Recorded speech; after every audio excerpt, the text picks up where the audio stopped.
আলাইকুম রহমতুল্লাহ। আসসালামু আলাইকুম রহমতুল্লাহ। ইমাম সাহেব সালাম ফেরানোর পরে যে আল্লাহুম্মা আমিন বিরহমাতিকা ইয়া আরহামার রাহিমিন, এই যে প্র্যাকটিসটা আমাদের দেশে হচ্ছে, এভাবে কিন্তু সাহাবাদের সময়ে এবং বিশ্বনবীর সালাতের পরে এভাবে মুনাজাত হতো না। তবে ইন জেনারেল হাত তুলে দোয়া করা এটা বৈধ। আপনি দোয়া হাত তুলেও করতে পারেন, হাত না তুলেও করতে পারেন। তবে সালাতের পরে যে প্রতিদিনকার মতো আমরা এই অভ্যাসটা গড়ে নিয়েছি, এটা বিশ্বনবী করতেন না। বিশ্বনবী সাল্লাল্লাহু আলাইহি ওয়াসাল্লাম সালাম ফেরানোর পরে মুসল্লিদের দিকে চেহারা ফিরিয়ে বসতেন।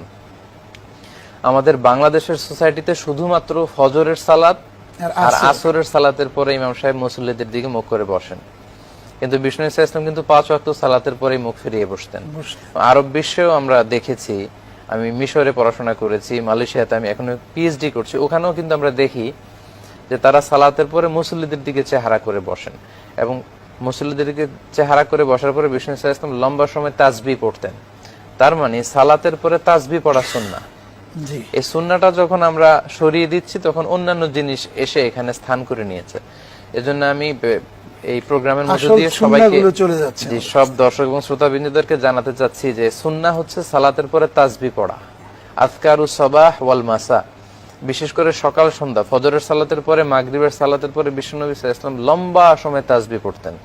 কিন্তু দুর্ভাগ্যজনক হলেও সত্য, মাগরিবের পরে আমাদের দেশে তাসবিহ পড়ার কোনো রীতি দেখা যায় না। সালাম ফেরানোর পরেই হাত তুলে মুনাজাত, তারপরে 2 রাকাত সুন্নাত পড়তে শুরু করে দেয়। কিন্তু এই লম্বা তাসবিহ পড়ার যে সুন্নাত, যেটা হাদিসে এসেছে, এটা কিন্তু আমরা পালন করছি। আমাদের দেশে মুহতারাম নামাজের রাকাত সংখ্যা বৃদ্ধি করার একটা কম্পিটিশন শুরু হয়ে যায়। আমরা কিন্তু নামাজের ক্ষেত্রে খুব তাড়াহুড়ো করে ফেলি এই ক্ষেত্রে, এবং এই জন্য আপনি যেটা বলছেন যে নামাজের শেষে একটু তাসবিহ করা এবং এই যে সুবহানাল্লাহ, আলহামদুলিল্লাহ, আল্লাহু আকবার, আশহাদু আল্লা ইলাহা ইল্লাল্লাহ, এভাবে 33 বার করে 100 বার পড়লে জীবনের সকল গুনাহগুলিকে বা সগীরা গুনাহগুলিকে আল্লাহ মাফ করে দেন, এরকম হাদিস।